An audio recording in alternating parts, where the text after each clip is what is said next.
ॐ सच्चिदानन्दरूपाय विश्वोत्पत्त्यादिहेतवे तापत्रयविनाशाय श्रीकृष्णाय वयं नमः। गुरुर्ब्रह्मा गुरुर्विष्णु गुरुर्देव महेश्वर गुरुर्साक्षात् परब्रह्म तस्मै श्रीगुरवे नमः। जेहि वर कृपा करहि जनु जानी कवियो राज नर चावै भानी मोरी सुधारी सुषभवाती जासु कृपा नहीं कृपा गति मरै नमः। ओम परमात्मा ने नमः। कृष्ण चंद्र भगवान की जय हो। राधा रमण भगवान की जय हो। भागवत भगवान की जय हो। परात्पर पर अखिलेश्वर ब्रह्माण्ड नायक कुनै श्री हरिका चरण कमलमा कोटि कोटि नमन गर्दै कुनै भगवानका अमोघ लीलाहरू समाहित भएको श्रीमद् भागवत चर्चा परिचर्चा गर्ने क्रममा भागवतका विभिन्न गुणानुवादहरू भगवानका अमोघ लीलाहरू श्रवण गराउने क्रममा हामी आज पनि भागवतको षष्ठ स्कन्धको षष्ठौं अध्याय यानि कि 6 को 6 मै उपस्थित भइसकेका छौं। 6औं स्कन्धको 6औं अध्यायमा हामी उपस्थित भइसकेका छौं। विगत अध्यायदेखि दक्ष प्रजापतिका वंश विस्तार यानि कि सृष्टिको क्रम एकचोटि पुनः नयाँ तरिकाको सृष्टि, अब वंश विस्तार कसरी बढ्छ, सृष्टि संसारको सृष्टि कसरी अगाडि बढेको छ भन्ने विषयमा सुरुवाती बिन्दुको सृष्टि अगाडि अध्यायमा आए पनि त्योभन्दा पछाडि सृष्टि कसरी अगाडि बढे भन्ने विषयमा चर्चा परिचर्चा यहाँका अब बाँकी रहेका अध्यायमा आइरहेका छन्। त्यसै अन्तर्गत आज उनै दक्ष प्रजापतिका सन्तान वंश विस्तार कसरी अगाडि बढ्यो, दुईचोटि जन्माएका भनौँ एकचोटि 10,000 सन्तान हरियाश्वहरू, एकचोटि सवालाश्वहरूलाई नारदजीको उपदेशले चाहिँ जोगी बनाइदिसकेपछि निवृत्ति मार्गतिर लगाइदिसकेपछि अब दक्ष प्रजापतिले के गर्छन् त, नारदजीलाई श्राप दिने आदि कार्य भइसकेपछि अब के हुन्छ त, अगाडि बढौँ। श्री शुक उवाच, सुखदेव स्वामी भन्नुहुन्छ, ततः प्रचेतसो शिक्र्या मनोनीतः स्वयं भुवा षष्ठीं सञ्जनयामास दुहित्री पितृवत्सलाः। पुत्र शोकले अत्यन्त विह्वल भएर दक्ष प्रजापतिलाई ब्रह्माजीले विह्वल भएका दक्ष प्रजापतिलाई ब्रह्माजीले आश्वासन दिनुभयो। आश्वस्त पारेर सृष्टि विस्तारका लागि फेरि पनि प्रेरणा दिनुभयो, प्रेरित गर्नुभयो। त्यसपछि दक्षले आफ्नी पत्नी असिग्नीबाट 60वटी छोराहरू जन्माए। अब पहिला पुत्रहरू जन्माएका थिए भने अब चाहिँ छोरी। विचार गरे नारदजीले जति बेला छोरा जन्मायो भने जोगी बनाइदिइहाल्छ, कमसेकम छोरीलाई त छोड्दैला नि त, छोरीलाई त जोगी नबनाउला भन्ने लागेर उहाँले चाहिँ के गर्नुभयो त भन्दा असिग्नीबाट 60वटी छोरी जन्माउनु भयो। ती सबै छोरीहरू पिता दक्षलाई असाध्यै माया गर्दथे। दक्षले ती छोरीहरूमध्ये 10वटी धर्मराजलाई, 13वटी कश्यपलाई, 27वटी चन्द्रमालाई, 2वटी क्रमशः भूतहरूलाई जो रुद्रगण पनि भनिन्छ, भूत पनि भनिन्छ, उहाँलाई, अङ्गिरा र कृशाश्वलाई र बाँकी रहेका 2वटी अङ्गिरा र कृशाश्वलाई यो जो छन् उनीहरू दिइसकेपछि बाँकी रहेका 4वटी चाहिँ तार्क्ष नाम गरेका कश्यपलाई दिए। नाम ध्येयान्यमुषां च त्वं सपत्न्यानां च मे शृणु यासां प्रसूति प्रसवेर लोका अपूरितास्त्रयः। यसरी चाहिँ 60वटी कन्याहरू चाहिँ यसरी भाग लगाउँदै जानुभयो। हे राजन परीक्षित, भाग लगाउँदै भने कन्यादान दिँदै जानुभयो। अब म तपाईँलाई दक्षका जुन कन्याहरू छन् तिनका चाहिँ सन्तानहरूको नाम बताउँछु, ध्यानपूर्वक सुन्नुहोस्। ती दक्षका चाहिँ नाति, छोरीपट्टिका नातिहरू चाहिँ को भए त, तिनीहरू म भन्छु, जसद्वारा चाहिँ यो तीनै लोक भरिएको छ। धर्मलाई विवाह गरेर दिएका जो थिए, धर्मलाई विवाह गरेका दक्षका छोरीहरू को थिए भन्दा भानु, लम्बा, ककुभ, जामी, विश्वा, सन्ध्या, साध्या, मरुत्वती, वसु, मुहूर्ता र सङ्कल्पा यी नाम गरेका धर्मका 10वटी पत्नी हुन्। यिनका पत्नीका चाहिँ छोराहरूको नाम पनि म भन्छु, सुन्नु। भानुको पुत्र देव ऋषभ र उनका छोरा इन्द्रसेन। लम्बाका पुत्र विद्योत, विद्योताका पुत्र स्तनहित्नु यानि कि मेघगण। स्तनहित्नु बलाहका मेघगणका नाम अमरकोशमा आउँछ।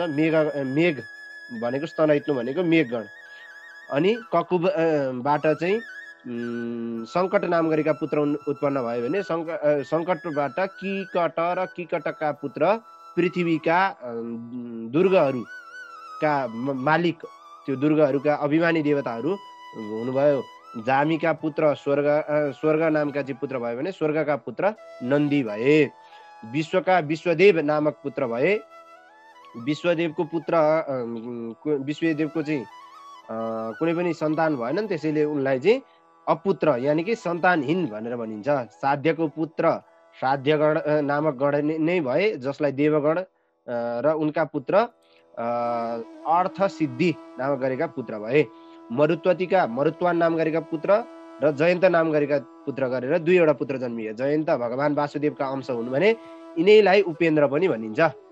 जयन्तलाई उपेन्द्र नामले जनिन्छ। उपेन्द्र इन्द्र बरजस भनेर भनिन्छ। उपेन्द्र नाम त्यहाँ पनि आउँछ। मुहुर्तबाट चाहिँ मुहुर्ता नाम गरेकी दक्षकी छोरीबाट मुहुर्त नाम गरेका देवताहरू, मुहुर्तका चाहिँ अभिमानी, जुन हामी मुहुर्तहरू भन्छौँ नि, त्यसका अभिमानी यानि कि त्यसका अधिष्ठात्री देवताहरू भए, उनीहरू भयो भने यिनले जीवलाई तत्तत मुहुर्तमा ती जीवहरूले गरेका कर्म अनुसारको फल प्रदान गर्ने काम गर्दछन्। सङ्कल्पबाट सङ्कल्प नाम गरेका पुत्र उत्पन्न भए। सङ्कल्प चाहिँ काम नामका चाहिँ पुत्र उत्पन्न भए। सङ्कल्पबाट चाहिँ सङ्कल्पबाट काम यसरी चाहिँ उत्पन्न भयो। वसुका 8 जना पुत्रहरू जो छन् उनीलाई वसु भनिन्छ। वसुका चाहिँ 8 वटा पुत्र उत्पन्न भए, जसलाई अष्टवसु भनिन्छ। ध्रुवष्टादि अष्टवसु भनेर भन्ने गरिन्छ। ती अष्टवसुहरू को हुन् भन्दा द्रोण, प्राण, ध्रुव, अर्क, अग्नि, दोष, वसु, विवावसु नाम यिनै गरेको 8 वटा वसु हो। ध्रुवष्टादि अष्टवसुको चाहिँ हजुरले कर्मकाण्डमा पनि सुन्नु भएको छ भने त्यतातिर पनि धेरै आउँछ प्रयोग।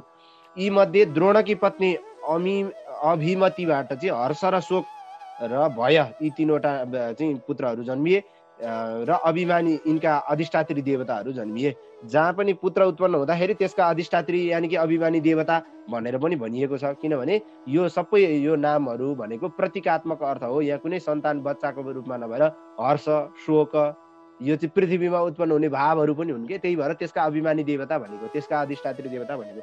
प्राणकी पत्नी ऊर्जस्वती हुन् र उनीबाट सह, आयु, पुरोजव नामका चाहिँ 3वटा पुत्र उत्पन्न भए।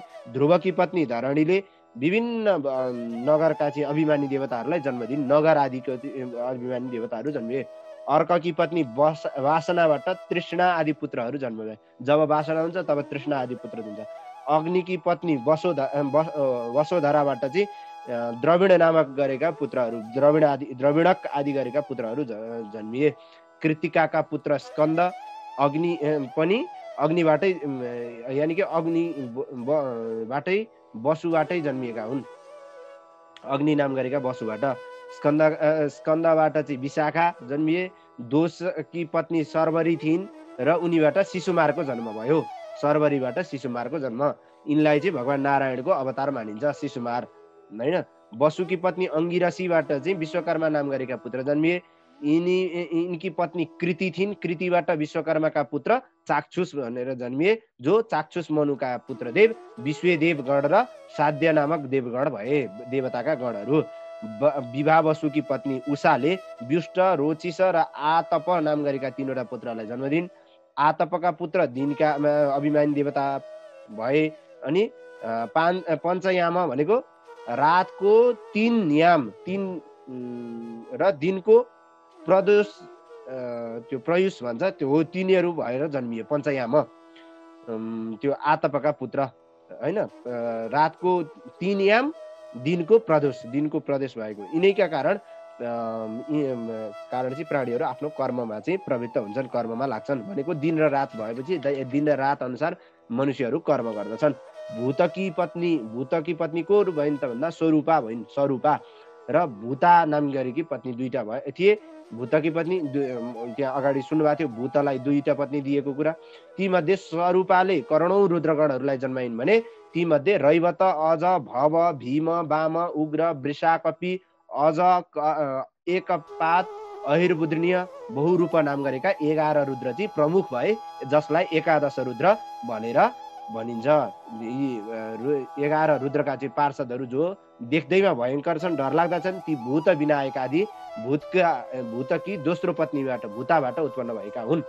यी रुद्र पार्षदहरू अङ्गिरा नामक प्रजापतिका चाहिँ 2 पत्नी थिए, स्वधा र सती।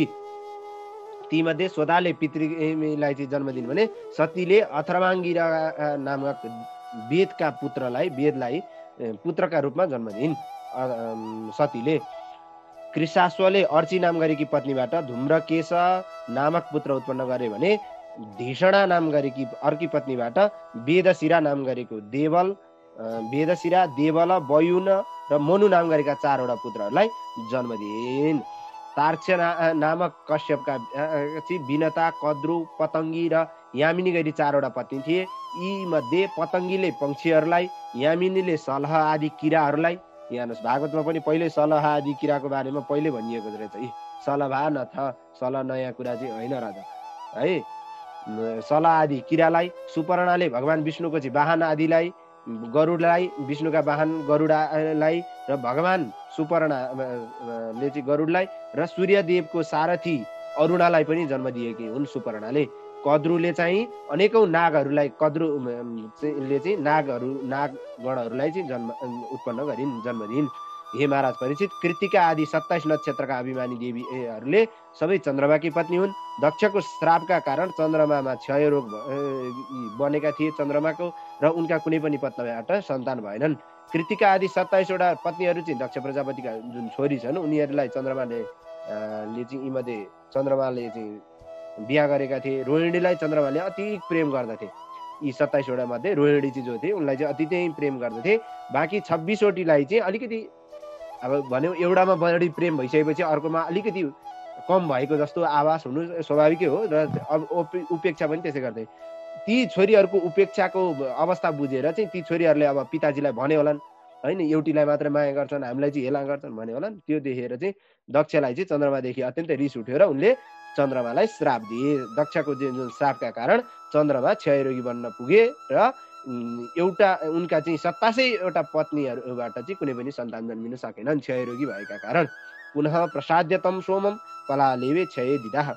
त्यस पछाडि क्षयरोगबाट मुक्ति पाउन चाहिँ चन्द्रमाले पुनः दक्षलाई प्रसन्न गराएर आफ्ना क्षययुक्त कलाहरूलाई शुक्ल पक्षमा बढ्दै गए र पूर्णिमासम्म कला बढ्दै जाने, बराबर हुने होइन, जुन वर प्राप्त हुने पाए भने कृष्ण पक्षमा घट्दै जाने स्वभावको भयो। तर पत्नीबाट सन्तान भने अझै पनि हुन सकेन। हे महाराज, कश्यपका पत्नीहरूको मङ्गलमय नाम सुन्नुहोस्। अदिति, दिति, दनु, काष्ठा, अरिष्टा, असुरा, इला, मुनि, क्रोधवसा, ताम्रा, सुरभि, सरमा र तिमी नाम गरेका कश्यपका 17वटी पत्नीहरू चाहिँ लोकमाता भएका छन्। यी 17वटा पत्नीलाई चाहिँ लोकमाता भनेर चिनिन्छ।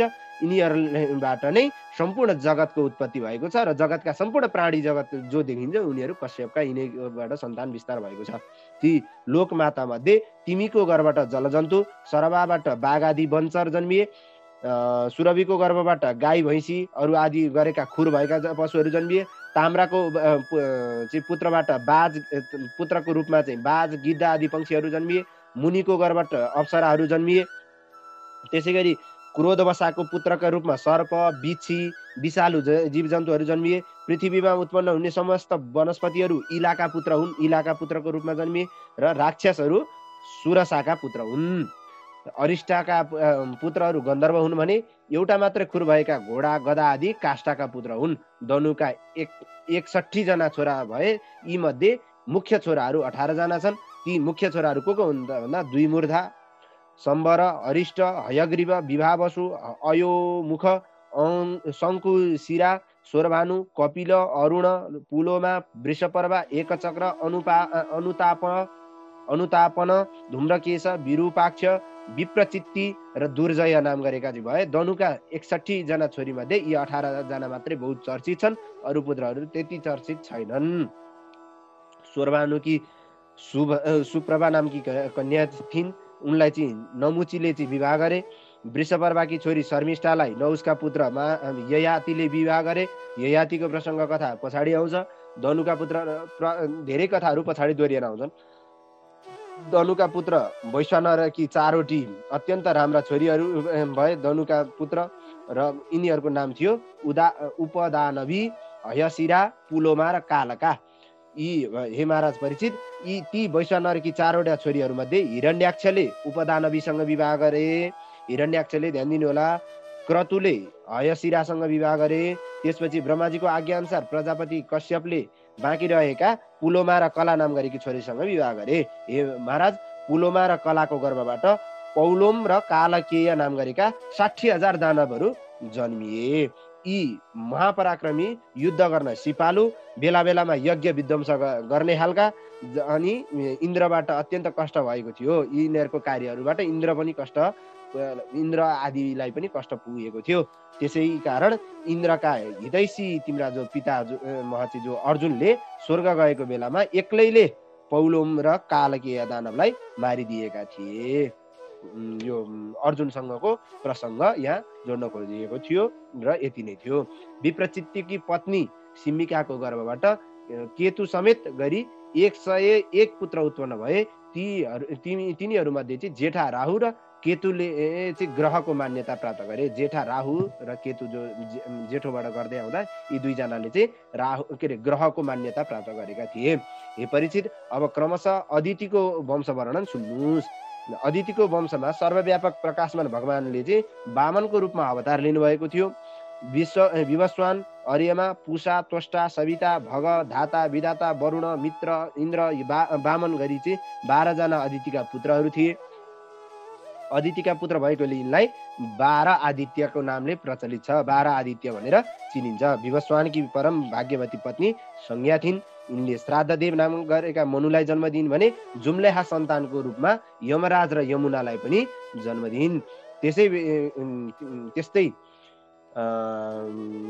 यिनले चाहिँ बिडवा नाम गरेकी घोडी एउटा पृथ्वी लोकमा चाहिँ आई अश्विनी कुमारलाई जन्म दिइन्।